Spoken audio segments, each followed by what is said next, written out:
নিয়ে তোমাদের নিয়ে সবসময় ভাবেন এবং সেই জন্যই আমরা এতটা এগোতে পেরেছি এই স্কুল স্বাস্থ্য প্রোগ্রাম নিয়ে। আর আরেকজন রয়েছেন অর্থোৎসাহী, সেটা হচ্ছে যে ডক্টর নাজমা। উনিও দেখলাম যে যে তার আগে যিনি ছিলেন তিনিও সেরকম ছিলেন এবং দেখি যে আরো বাড়েন উনি। তো এত সিনসিয়ারিটি, এতে সুবিধা হয় যে চিন্তা করছে যে সৃজনশীল একটা বিষয়, যে আমরা এখন কিভাবে এটাকে আমরা একটা প্রাণ দিতে পারি। এবং আমাদের সামনে রয়েছেন যে ডক্টর রফিক এবং একটা মেডিকেল টিমের কিন্তু যারা আছেন সবার নাম আমি বলছি না, তোমরা দেখবে। এবং এরা সবাই এত পরিশ্রম করছে শুধুমাত্র যে তোমাদের স্বাস্থ্যটা মানে সুরক্ষা দেওয়ার জন্য। এবং রয়েছেন ইনামুল সাহেব, তিনিও ধরেন এটার সাথে ওতপ্রোতভাবে জড়িত। তো আমরা আসলে চাচ্ছি যে যেমন ধরো আমরা কিন্তু তোমাদের মতো করে এই এই যে সুস্বাস্থ্যটা স্কুল জীবনে কিন্তু পাই। আমি নিজেও ব্যক্তিগতভাবে অনেকগুলো অসুখে ভুগেছি, এগুলো আমি এখন বলতে পারি যে বা বুঝতে পারি যে আমি কি কি অসুখ ছিল আমার। কিন্তু আমাদের সময় ধরো চিকিৎসা ব্যবস্থা তো ভালো ছিল না। গ্রামের মধ্যে তো আমরা শুধু হোমিওপ্যাথিকের কতগুলো ছোট ছোট কতগুলো মিষ্টি মিষ্টি বড়ি ছিল, সেগুলো ধরো খেয়ে গিয়ে আমরা মোটামুটি বেশিরভাগই সেগুলোর উপরে নির্ভরশীল ছিলাম। আমার অনেকগুলো অসুখ হয়েছিল মানে স্কুল জীবন, আমি খুব কষ্টও পেয়েছি। এবং সেজন্য আমরা খুব ভালো ধরো স্বাস্থ্য নিয়ে কিন্তু বেড়ে উঠতে পারি। এখন আমরা চাচ্ছি যে বাংলাদেশে এটা যেন আর না হয়। এটা না হওয়ার জন্য আমাকে কি করণীয়? তোমরা ধরো তোমাদের যে এখন গার্ডিয়ান পেয়েছো, আমাদের যে ধরো স্বাস্থ্য অবকাঠামো আছে বাংলাদেশে, সেটাকে ব্যবহার করে তোমরা তাদের সুস্বাস্থ্য রক্ষা করতে পারবে। তাহলে তোমাদের জন্য আমরা কি কি পদক্ষেপ নিলাম? একটা হচ্ছে যে আমরা বলছি যে স্কুল জীবনেও প্রায় 5 জনে 1 জন শিক্ষার্থী বিভিন্ন সময়ই অসুখে পড়তে পারে। তো সেজন্যই যে এবং এই বয়সটা হচ্ছে যে তোমাদের শুধু দৈহিক স্বাস্থ্যের বিষয় না, তোমরা তো এখন বেড়ে উঠবে। এই বয়সে যদি তোমার ওজনটা ঠিক থাকে, এই বয়সে যদি তোমার উচ্চতাটা ঠিক থাকে, হ্যাঁ, এবং তোমার যদি ধরো যে ক্লাসে তুমি পড়ছো সেই ক্লাসে ধরো পাঠ্যক্রম তো তুমি আয়ত্তে আনতে পারছো, তাহলে তুমি মনে করবে যে তুমি দিগ্বিজয় করতে পারবে। বয়স্ক হিসাবে আমাদের সময় যখন আসবে, তোমরা তখন এক একজন রবীন্দ্রনাথ হবে, এক একজন নজরুল হবে, লিখে তো সবাই সবাই মোটামুটি ভাবে ধরো তোমাদের যা মনে আসে তাই লিখে ফেলবে। এখনই লেখার বয়স, কবিতা লেখার ইচ্ছে করে আজকে তো তোমার মনের মধ্যে একটা ভাবনা আসলো, সেটা লিখে ফেলবে। আমরা কিন্তু লিখে ফেলেছি এবং লিখে ফেলেছি। যেমন ধরো আমার মনে আছে আমার মধ্যে প্রথম কবিতা সম্ভবত ক্লাস 8 বা 9 যে ম্যাগাজিন, স্কুল ম্যাগাজিনে ছাপানো হয়েছিল এবং সেটা লিখতে পেলে খুব খুশি। এবং যারা ধরো এই যে আমাদের বাংলা সাহিত্যের যারা দিকপাল, তারা কিন্তু স্কুল জীবনেই এভাবে লেখালেখি শুরু করেছিল। তো তোমরাও লিখবে, তোমরা নিজেরা লিখবে, তোমরাই কবিতা, তোমরাই গান, তোমরাই গল্প, তোমরাই আমাদের আকাশ, তোমরা এই সবগুলো করবে। এটাতে দেখবে যে অনেক মজা। এবং যা পারো সব পড়ে ফেলবে। বইয়ের পড়ার বাইরেও কিন্তু অনেকগুলো ধরো আবৃত্তি করবে, গান করবে। স্কুলে তো আমি আবৃত্তি করে করে প্রায় সবগুলোতে পুরস্কার পেলাম, বুঝছো? এখন আমি তোমাদেরকে কয়েকটা কবিতা কিন্তু আবৃত্তি করে শোনাতে পারি এবং বড় বড় কবিতাগুলো নিতে, ছোট ছোট কবিতা আবৃত্তি আমার ভালো লাগতো, বুঝছো? তো একটা হচ্ছে যে যেমন ধরো এই বিখ্যাত একটা কবিতা আছে, এটা কালকে পেপারেও দেখলাম যে কে একটা উদ্ধৃতি দিয়েছে, সেটা এটা এই কতক্ষণ আগে এটা মনে করতেছিলাম আর কি। এটা প্রথম লাইনটা এইরকম যে সংসারে সবাই যত সারাক্ষণ শতকর্মের রত, তুই শুধু ছিন্ন বদা বালকের মতো মধ্যাহ্নে মাঠের মাঝে একাকি বিষণ্ণ তরুচ্ছায়ী দূর মনগন্ধবহ মন্দ্রগতি ক্লান্ত তপ্তবাই সারাদিন বাজাই নিবাসী। ওরে তুই ওর আজি আগুনে লেগেছে কোথা, কার শঙ্খ উঠিয়াছে বাজি, জাগাতে জগৎ জগৎ। কবিতার তো এটা অনেক বড় কবিতা রবীন্দ্রনাথের, কিন্তু একটা বড় লাইন আছে যে এইসব মোর ম্লান মুখোমুখে দিতে হবে বাসা, দুনিয়া তুলিতে হবে আশা। আমরা যেটা বলছি যে চাই বল, চাই স্বাস্থ্য, আনন্দ উজ্জ্বল পরমায়ু রবীন্দ্রনাথ। আর আনন্দ উজ্জ্বল পরমায়ুর জন্যই আজকে আমাদের সমস্ত রকমের প্রচেষ্টা। এবং এই বাংলাদেশে, যে বাংলাদেশে আমাদের জাতীয় কবি নজরুল জন্মেছিলেন এবং যিনি বলছেন যে এরকম যে নম নম নম বাংলাদেশ মম নব মনোরম নম অদ্ভুত। তো সেই বাংলাদেশে এবং যে বাংলাদেশ নিয়ে ধরো সবাই গর্ব করে যে সকল দেশের রানী সে যে আমার জন্মভূমি, সেই জন্মভূমি বাংলাদেশের একটা অত্যন্ত সুন্দর জায়গায় আমরা আছি, তাই না? চট্টগ্রাম, সেটাকে প্রাচ্যের রান্নি বলা হয়। সেই চট্টগ্রামে কত দেখো নদী আছে, পাহাড় আছে, এখানে সমুদ্র আছে, এবং আমাদের তোমাদের মতো মণিমাণিক্যরা আছে।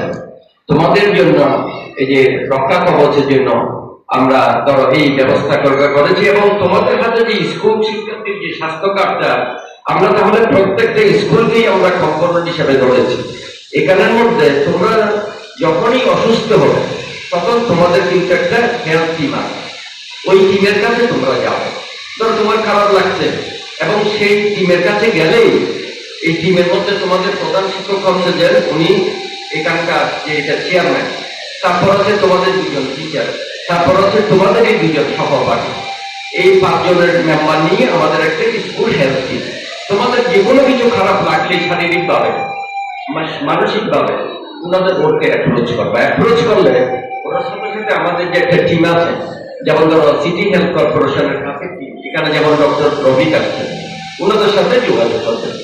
যদি তোমরা কার্ডে নাও পাও, তাহলে আমি যদি বেঁচে থাকি তাহলে আমার নাম্বারটা আমি বলেছি তোমাদের প্রধান শিক্ষককে দিয়েছি, আমার সাথে যোগাযোগ করবে, কোনো ভয় নেই, কোনো শঙ্কা নেই। এখন দেখো, আমি এখানে সক্রিয় যারা অভিভাবক মন্ডলে রয়েছেন তাদের এবং যারা আমাদের শিক্ষক মন্ডলে রয়েছেন, আমি বলবো আমি আসলে মাঝে মাঝে খুব দুঃখ পাওয়ার আক্রান্ত হয়ে যায়। এই কারণেই, যেমন গতকালকে আমি দেখছিলাম যে আমাদের এখানে কিন্তু দুটো জিনিস করে। একটা হচ্ছে সময় মতো আমাদের বাচ্চাগুলো চিকিৎসা পায় না, তার ফলে কিন্তু তারা তাৎক্ষণিকভাবে অনেক ক্ষতির সম্মুখীন হয়, এবং তারা দীর্ঘমেয়াদী ভাবে কিন্তু অনেক ক্ষতির সম্মুখীন হয়। এবং দেখা গেছে বাংলাদেশে যে 30% বাচ্চারা যে মানে আউটডোরে এবং চিকিৎসা শুরুর আগে কিন্তু তারা একটা মারাত্মক অবস্থা পরিণত হতে পারে।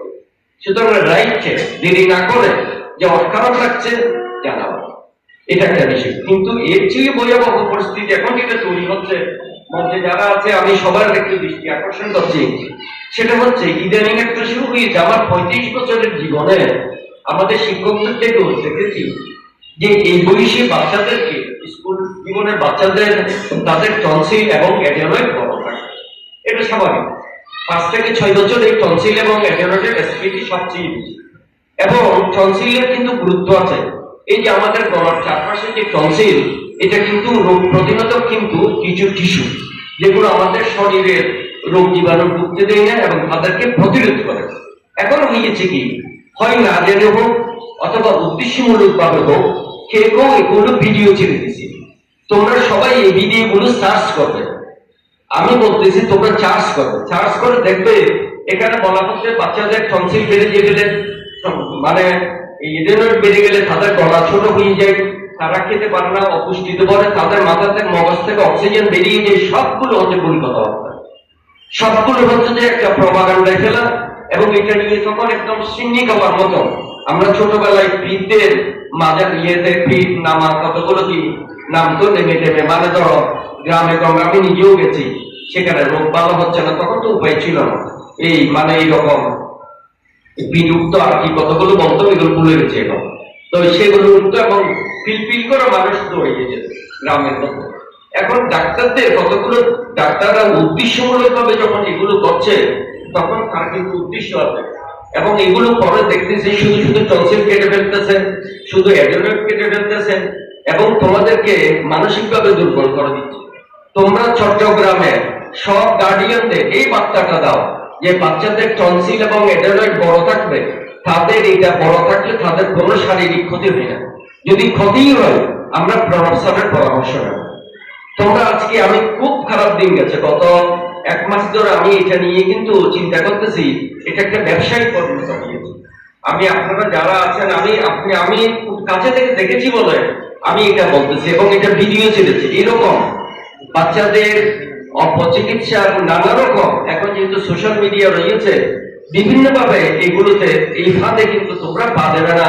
যারা আমি মানে যারা এখানে অভিভাবক রয়েছেন, আমি বলছি তোমরা এখন এগুলোতে অনেক এক্সপার্ট, তোমরাই সেখানে বরং বলো যে আমি গার্ডিয়ানদের অনুরোধ করতেছি তারা যেন এই ভুল ফাঁদে পা না দেয়, বাচ্চাগুলোকে যেন কষ্ট না দেয়, বাচ্চাগুলোকে যেন অপচিকিৎসার ফাঁদে ছেড়ে না দেয়, এবং বরং যারা সিনিয়র আছে তাদেরকে দেখাইয়ে অ্যাডিওলাইট এবং টনসিলে কি করতে হবে তার পাশে যেন সেটা নিয়ে একটা পরামর্শ পত্র নেই।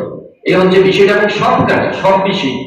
সুতরাং দেখা গেছে যে আমরা যতটা না একটা বৈজ্ঞানিক চিকিৎসা করছি তার চেয়ে বেশি অপচিকিৎসার যে বিষয়টা সেটা আমাদের সামনে চলে আসে। তো এই হচ্ছে যে বিষয়, যে আজকে যে ধরো হেলথ কার্ড আছে এবং তোমাদের জন্য একটা হেলথ ক্লিনিকও ধরো করা হয়েছে, একটা ছোট জায়গা, সেটা তোমাদেরই তৈরি। কেউ যদি অসুস্থ হয় তাৎক্ষণিকভাবে যেন ধরো একটা ফার্স্ট এড দেওয়া যায় সেরকম ব্যবস্থা কিন্তু আমরা করে রেখেছি। সুতরাং তোমাদের ভয় পাবার কোনো কারণ নেই।